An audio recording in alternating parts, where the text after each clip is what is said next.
Infosec Skills is releasing a new free challenge every month with 3 hands-on labs to put your cyber skills to the test. October's challenge celebrates Cybersecurity Awareness Week, featuring a bundle of 3 labs that provide hands-on training with in-demand cyber skills. Level 1, get hands-on experience with the Metasploit framework and investigate systemic vulnerabilities like the professional ethical hackers do.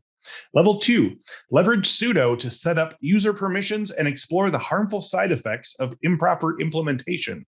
And for your boss level challenge, you'll head over to our secure coding cyber range to correct secure coding errors commonly found in Python. Complete all 3 challenges, download your certificate of completion, upload it to LinkedIn, and tag Infosec for your chance to win a $100 Amazon gift card, an Infosec hoodie, and a 1-year subscription to Infosec Skills so you can keep on learning. Just go to infosecinstitute.com/challenge and kickstart your cybersecurity career skills today. Today on Cyberwork, my guest is Alex Amiryan of Stingle Photos. What's Stingle Photos? It's an end-to-end encrypted open source gallery and sync app created by a professional cryptographer and able to prevent theft by breach. How does it work? And how did Alex come by his obsession for cryptography? Tune in and find out today on Cyberwork.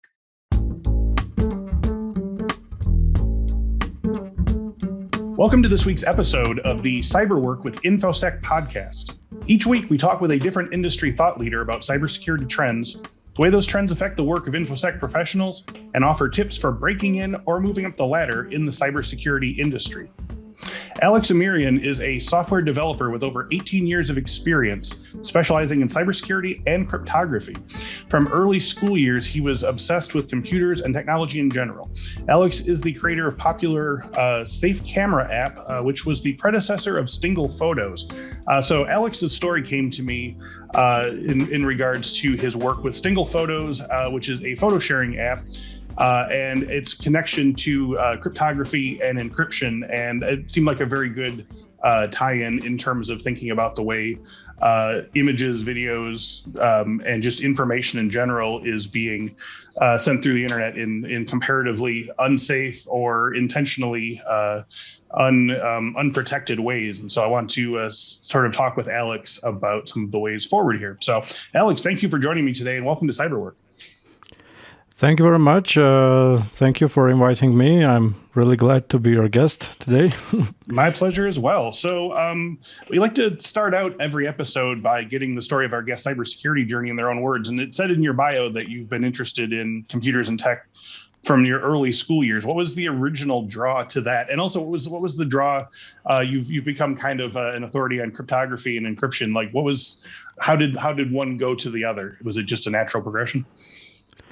So my journey actually started when I was 3 years old, and my dad was a programmer and developer back then, and I was really obsessed with computers, and back then it was 386, this kind of stuff. Sure, Yeah, absolutely. Yeah, and after that, in school, I started using computers and was really obsessed with them, and in the 6th grade in the school, I got my first personal PC, and then I just went all in and never talked to anybody, never went to play with kids, this kind of stuff. Right. Yeah, it was your whole life. And when I was in the high school, with friends we started doing some hacking, and it was kind of fun for us. We just were playing. And until we got into the hands of law enforcement, yeah. And they just called us and said, you're very smart kids. We want you to put on the right track. These laws are just for cybercrime. These laws are just passed in our country. So just be careful. You're just really smart kids. We want you not to get into any trouble in the future. Yeah, and so after that, the hacking became security, and it remained like that. And this was my main field of interest from the beginning and until now. Yeah, we've had a couple of guests who have run afoul of law enforcement early on like that. Can you talk about that? Was that ever a consideration? I mean, was the sort of stern warning enough to make you say, yeah, I want to stay on the side of the law, or did you get a sense of what other sort of paths were available to you at the time? Actually, we're just not doing anything malicious. So it was kind of malicious, but we were doing it not for profit, not for any, just for fun, just to see if we can accomplish it or not, just to prove to ourselves. So there was no point in continuing in that direction. So and actually it's the same. So if you want to do security, you have to know all the hacking techniques so you can protect yourself from that. And also while developing applications, you have to know all possible hacking techniques, and so you can do the appropriate stuff to mitigate them in the first place. Right. Absolutely. Yeah. I'm always amazed when we have articles on our site about how to destroy a server and blah, blah, blah. I'm like, well, yeah, you have to know that so that you know that it doesn't happen to you. So I want to know, we were talking about encryption and cryptography. What precipitated your move from software engineer to starting your own company, Stingle Photos?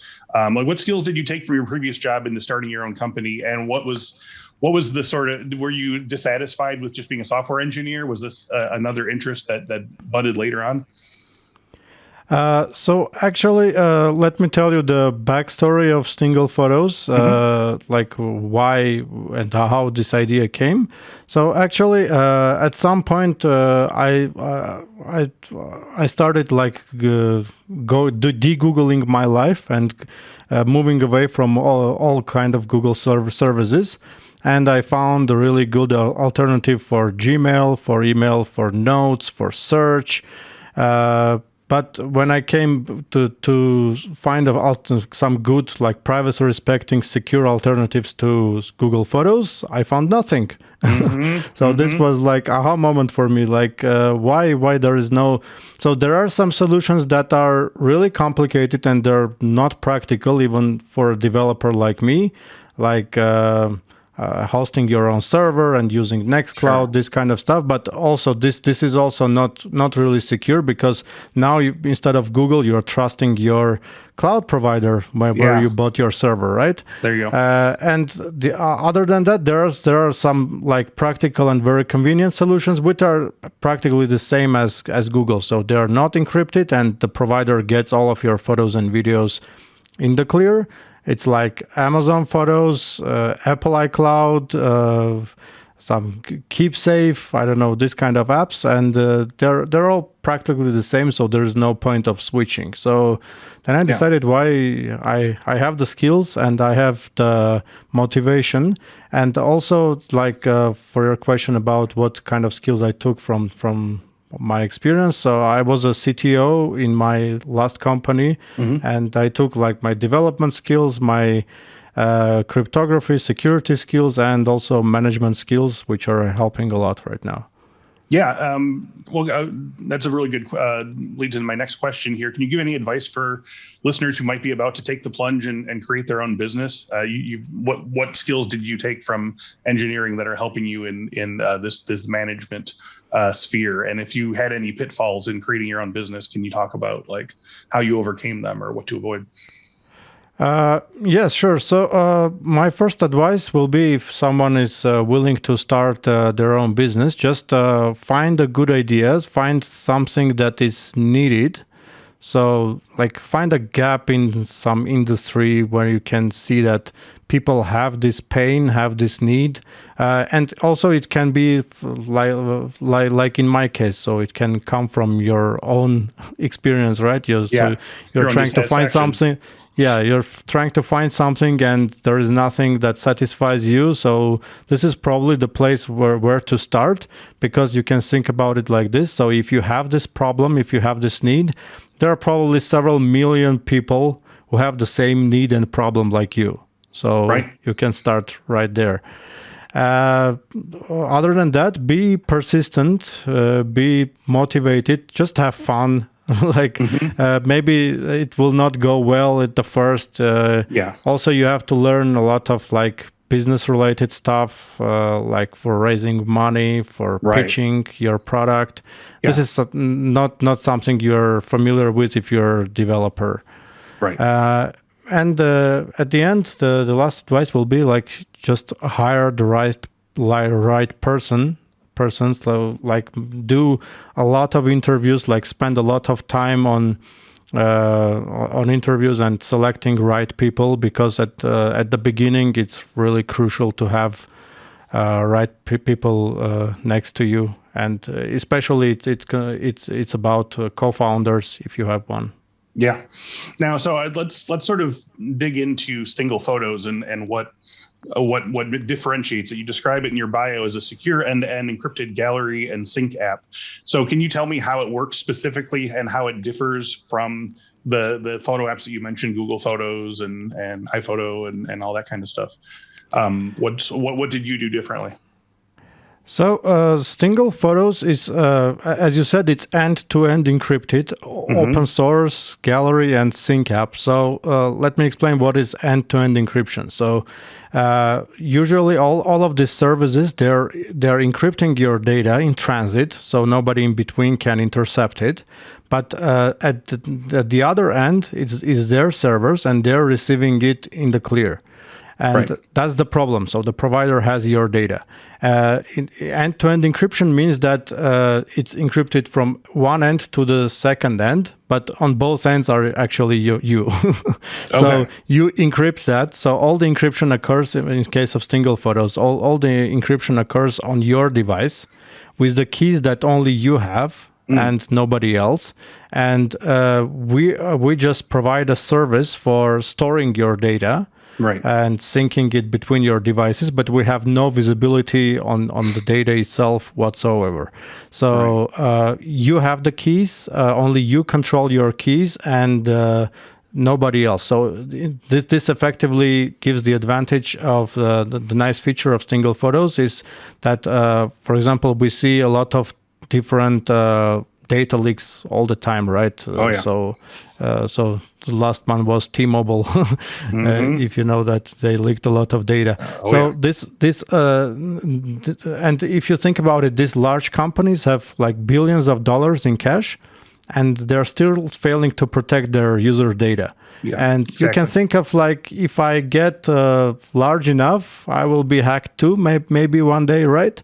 So like I was thinking about this problem a lot, and what's the solution? So solution is not to keep on your servers, on your cloud infrastructure, anything that you can't afford to lose.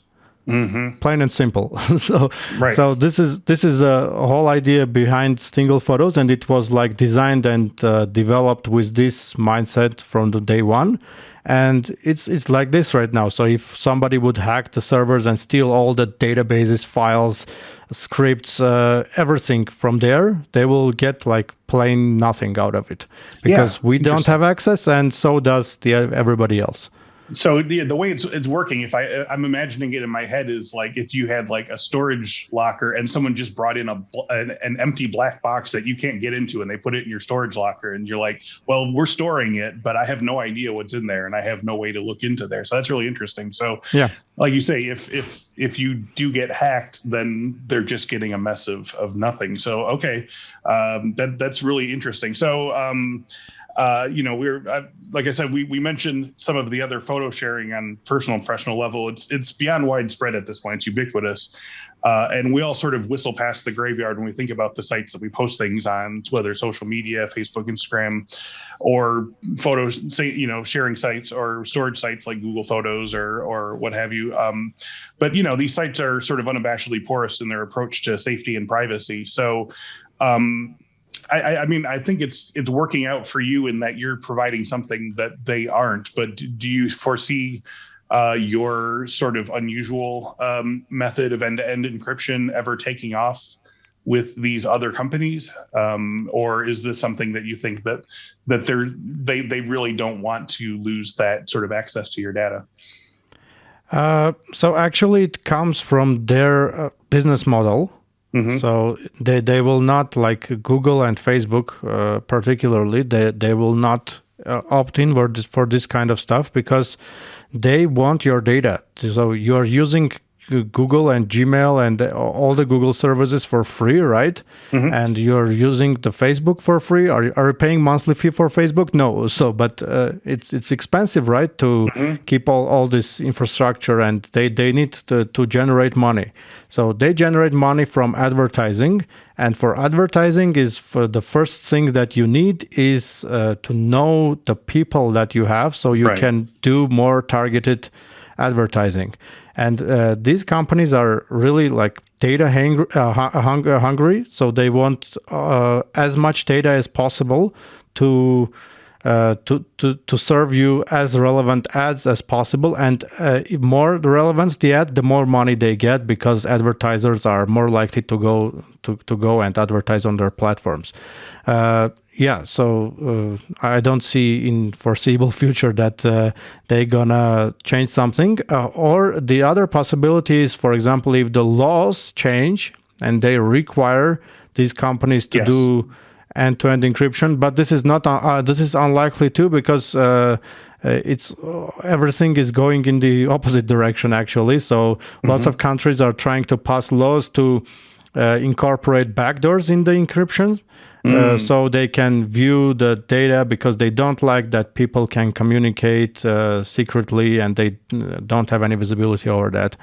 So I think this is a place for other companies like ours to take back privacy of users. So if you don't want to grant all your data to these large companies, now is your service just a black box storage, or do you have like sort of sharing of images between Stingle users? Is there any sort of community aspect to it, or is it really sort of set up like an online safe deposit box for your images? We have sharing, and sharing is also, of course, protected with end-to-end encryption. So only you and the sharee can see the photos and videos that you share. And actually, so Stingle Photos is on the outside, on the interface is we would try to make it as much like ordinary gallery app as you always used to. So the switching is really easy. So when you open it for the first time, like you said, like this is a like ordinary gallery, and we also went into great lengths of effort to make it really fast. So all this kind of this encryption, decryption is not getting in your way. You just use it as your normal gallery app. You just take some photos. It goes there, and it's automatically encrypted. You don't even know, and it's backing up or syncing through your devices the encrypted data, and you don't feel it again. But all the time you're protected with this kind of security. Yeah, it's just humming in the background. So and by the way, one more thing: we have a professional academic cryptographer in our team, which is a really famous guy. He developed a Lilantis protocol for Zcoin, and is a like world famous cryptographer, and he's on our team, and he helped a lot during the development part at the first, when we just designing the crypto system, and he's with us. So and you have that background as well. Are you still sort of working in that aspect of the company, or have you sort of transitioned into sort of ownership management? I'm working. I'm actively developing it beside the organizational and business part. But I really enjoy it, and I'm not planning to give it up. Right. Yeah. So can you talk about your crypto method at all? I mean, obviously, I don't want to give away anything, but like, well, what's like you say, you got one of the best dudes in the world. Like, what's what's so exciting about it to you? You mean the technology part? The specific, just the level of safety of the encryption. First of all, everything is open. We're not hiding anything. Everything is open source, and on our website, on the security page, you can read like really deep explanation on how everything works, because in this field you have to be like really open, really like all code is open source, so everybody can check and there's nothing to hide. So we're using actually well established and well vetted and industry standard libsodium crypto library, which is the backbone of Stingle Photos, and it uses ChaCha20, Curve 25519, ECC crypto, so this kind of stuff, which is really fast and really, really secure. So nice. Yeah, this is a... So speaking in terms of just the way that images and such are shared on the internet, and there's certainly a lot of talk about doctored and online photos and video deep fakes are becoming more prevalent, and just the general sort of ownership or the originality of images gets harder and harder to track. Is this type of end-to-end sharing encryption a possible check against stolen and modified photos going viral and spreading disinformation with them? I think no. These things are not connected. Okay. So actually, like detecting deep fakes is more of a job of AI. Yeah. I think it's not about encryption. And actually, I had an idea a few years ago to make a system like the opposite system, like system for verified photos on the social media. So you can prove that this photo is really mine and I'm not fake. And it will require some kind of a digital signature embedded in the photos. But the thing is, the providers, like the websites, have to support this technology to be able to verify the signature and show the badge, for example, this kind of stuff.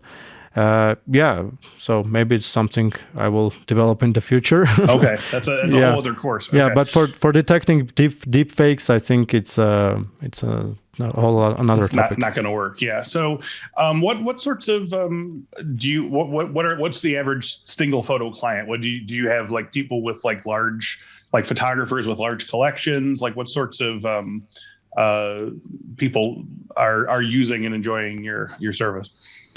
Actually, right now, a majority of our users, as far as we know, because we don't collect any information, we don't have any trackers, we don't have any advertisements in the app. Just we have a Telegram group, like a fan group of Stingle users. That's why I know some people out of there. So I think the majority of them are just techies who are aware of these privacy problems, these security problems, and they're just like me. We're seeking for some alternatives, and they finally found Stingle Photos, and they're really happy with that. And our user base is quite growing right now. We have 12,000 users right now. Cool. Okay. So and so since you're not, I'm assuming there's a monthly fee, since you're not mining content and things like that. You're making your revenue sort of more one-to-one, in the sense of like, we store this and then we collect the money from you. Yeah, it's free and open source, and as I said, and with each account you get 1 gigabyte of free cloud storage. Gotcha. And after that, you can buy more storage with monthly or yearly subscription fees. There you go. And actually, you can use the app locally. You can turn off backup and use it locally as much as you like. Gotcha. So, but if you want like backup and sync functionality, you need some cloud storage. So this is the only thing that we sell, actually. Okay, perfect. So I want to sort of rotate over to the work of cryptography. This is a Cyberwork podcast. So, obviously your company's based around photo storage, but it seems like encryption and cryptography are obviously a big source of excitement for you. So for our listeners who are sort of trying to get into cybersecurity and looking for their particular job track, can you tell us about the day-to-day work of being a cryptographer? Like, what types of skill sets are crucial to do this kind of work, and what sorts of personalities, learning backgrounds, or training tend to do well with the work of cryptography? So actually, I think the personality, like you should have more like learning and like you have to be a person who like digging and learning new stuff, just having fun out of it. And so cryptography and security in general is very interesting field, and you get and it's also like growing and developing really fast. So it's a lot of news every day, a lot of things happening.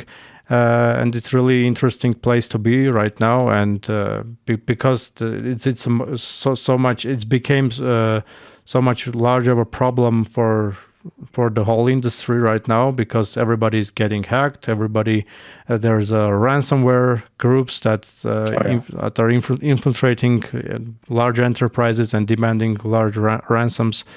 It's become a big thing right now, and there's a lot of potential if you want to start right now. There's lots of room to grow, and lots of like this kind of secure end-to-end encrypted and privacy respecting applications that have to be created, because there are not much right now, and large companies are taking over all the space right now. We have to compete in some way.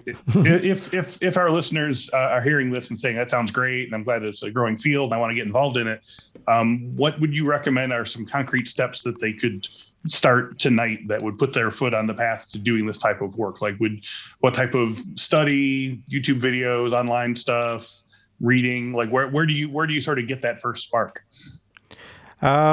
That's a really good question. And if you want to start and just to have a feeling that is this for you or not, you can just probably watch Cryptography 101 videos on YouTube, and just get to know what is symmetric encryption, what is asymmetric encryption, what is hashing, this kind of stuff. And then I can suggest really fun stuff to do. You can read how the RSA works. On Wikipedia, for example, and then you can take pen and pencil and choose very small keys, like I don't know, 2-digit, 1-digit keys, which are really not secure, not considered secure, but it's practical for you to calculate by hand. And you, with your friend, you can sit down and choose your private and public keys and exchange public keys, and then start talking with each other with the public key cryptography, which is really fun. Right. So nobody in between can understand what you are talking. Amazing. But you both, you can decrypt what the other person is saying. It's really cool. I love that. Yeah, that makes sort of a game of it, and also it's becomes kind of a secret society, and it also kind of builds a sort of shared communication. Yeah, it's actually, my advice is it always has to be a game. Like you have to have fun, and like it should be like a lot of pleasure for you to do this kind of stuff. Not not think of it about like this is a really serious job I'm going to do right now. No, this is really fun. Like learning and doing this stuff is actually fun, and then you will like progress and make progress when you think of it like this. Can you think of a moment when you were studying and learning about cryptography where you felt like your skills really leveling up, where you learned a certain thing or you learned a certain technique and you said, oh wow, that really like changes the entire game? Or is it just this sort of constant evolution where you just get like slightly better every day? It's kind of like you get a lot of information at the beginning, and then it's like levels out. So at first it's like, it's cool. That's really cool. It's game changing for me. Yeah, everything is new. But then after that, you get more sense of this, more sense of that. You learn how to do things right. So there's also, it's important not to imply cryptography and encryption algorithms, but also do them right. So your security is like a chain, and it's as secure as your weakest link in the chain. So if you do a lot of good crypto, a lot of good algorithms, etc., large keys, but at the end you do something dumb in the meantime, and you leak all the keys, for example, there is no point in the previous job. So you have to be very careful. Very good point. Now, what types of companies, like at what level, you said the job market for cryptographers is growing and growing end to end and stuff like that end over end. But like, what types of companies hire cryptographers? Is it just sort of these sort of encryption storage companies? Is this something like where would you start looking for a job like this once you start sort of developing your skills? For cryptographers, I think any company that is developing something from scratch, I would say, and not using like ready-made packages. Right. So it's not about just cryptographer. So there is also a notion that like you have to you take the cryptographic primitives and you assemble them in the right way, so it will be secure at the end. So it's not about like writing and inventing your own crypto and cryptographic algorithms. And by the way, I'm not an academic cryptographer, so I'm not inventing new algorithms. I just know how to create a good crypto system. So using the well-established primitives like AES-256, like RSA, these are the primitives, and combine them into the crypto system that is secure at the end. So these kind of specialists are like needed everywhere, actually, and not only about cryptography, like in security in general. So there are like security guys in the cloud infrastructure, on the physical like offices and enterprises. So people need security guys everywhere. Yeah. So it's a little bit more of a team effort then. It's not just a person in a room making crypto. Like you need to have your sort of security team there to sort of help you implement it. And like you said, it's not a solo activity. Is that right? Yeah. Correct. Okay, so looking to the future, what are the next steps in the cryptography arms race? Because it seems like every new level of encryption complexity or deliberate asymmetry will somehow get plowed through by armies of massive processors doing lightning quick calculations. Like, do you see any tech or processes on the horizon that are really going to change the game in terms of encrypted materials, or is it just constantly like we create something more complex and then it gets decrypted, and then we create something more complex and it gets decrypted? So let me tell you a little bit on which stage we are and where everything is going. So right now we have a really solid cryptography, and there are no computers in the world that can crack it. Okay. So the thing is, for example, if you use 256-bit key, you always see that everywhere. So it's 256-bit encryption, this kind of stuff. And what it actually means, it means that the key is it consists of 256 bits, right? So each bit is a 1 or 0, and you might think that it's not a lot, but this is a 2 to the 256, to the power of 256. This is enormous number. Like this is actually, if you want to like imagine, this number is greater than the number of atoms in the universe. Wow. Okay. All right. So yeah. Okay. So is that, so you okay, can't you can't brute force this number. So you can't possibly try all combinations. So how the algorithms are getting like hacked in the meantime, because you know that there are some old algorithms that were hacked. You just find some clever way to shortcut it. So you don't try all 256 bits of combinations. You just find some shortcut to make your work a lot easier. Okay. And there's like cryptography started a long time ago, and now we have these algorithms that we have now. They're like the product of this many years of development and trial and error, and our knowledge in mathematics, in cryptoanalysis, and they're really, really secure. So right now we don't have anything to worry about. So what about the future? So in the future, we're like anticipating that quantum computing will be more prevalent. And so right now it's like a toy thing. It's not dangerous at all. Yep. But in the 10, 15, 20 years, maybe they will become dangerous, and some algorithms will be no more relevant anymore. So they will be not considered secure.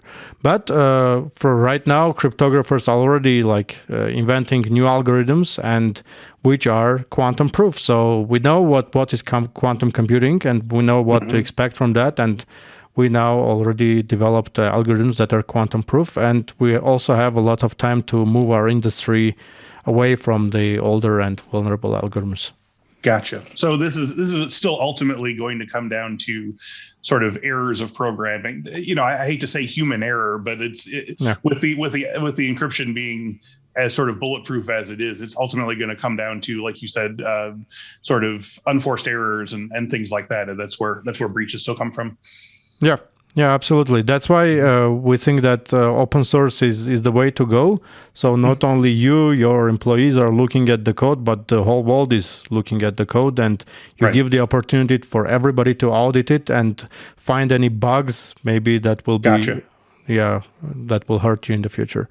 So there's not really, even for people who want to crack the algorithm or the encryption, like having an open source, that doesn't necessarily help them in terms of being able to crack it. It's No, absolutely not. So the right encryption is not security through obscurity.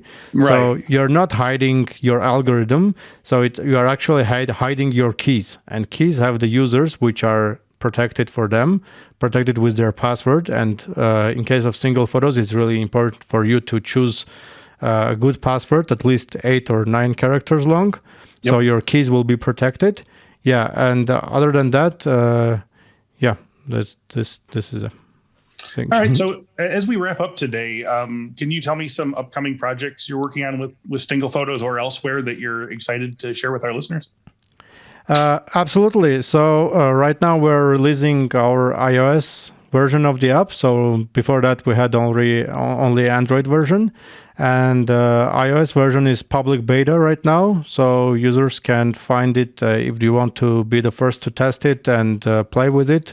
You can find on our Telegram channel. It's t.me/Stingle_Photos. And after so soon we will release the iOS version, and also we're planning to have desktop and web versions of the applications. And after that, so for the future plans, we're also going to expand to Stingle Drive. So we also have the same security. Our users will have same security for storing files and documents. And also we'll build an online document editor on top of that. So you will be able to secure your files and documents with that. So could you give that, just so our listeners heard it for sure, can you give us where to go if they want to know more about Stingle Photos and yourself? What's the online, what's the URL? So the URL is stingle.org. So it's stingle.org. And the Telegram channel, when you can get the updates and participate, is t.me/Stingle_Photos. Yeah, awesome. And that's all. Yeah. Great, Alex. Thank you so much. Thank you so much for joining me today. This was a lot of fun. Yeah, really thank you very much. Was a lot of fun too. All right. And as always, thank you, everyone who is listening at home, listening at work, or listening at work from home. New episodes of the Cyberwork podcast are available every Monday at 1 p.m. Central, both on video at our YouTube page and on audio wherever fine podcasts are downloaded. Also, I'm excited to announce that our Infosec skills platform will be releasing a new challenge every month with 3 hands-on labs to put your cyber skills to the test. In September, you'll start in our Security Plus lab, exploring the ins and outs of secure and insecure protocols. Level 2, move on to explore secure coding errors commonly found in JavaScript. If you make it that far, it's Level 3, boss round, deploying advanced techniques leveraged by Sandworm APT to compromise, pivot from, and destroy a server. Complete all 3 challenges, download your certificate of completion, upload it to LinkedIn, and tag Infosec for your chance to win a $100 Amazon gift card, an Infosec hoodie, and a 1-year subscription to Infosec skills so you can keep on learning. Just go to infosecinstitute.com/challenge and show us what you can do. Thank you once again to Alex Amiryan, and thank you all so much for watching and listening. We will speak to you next week.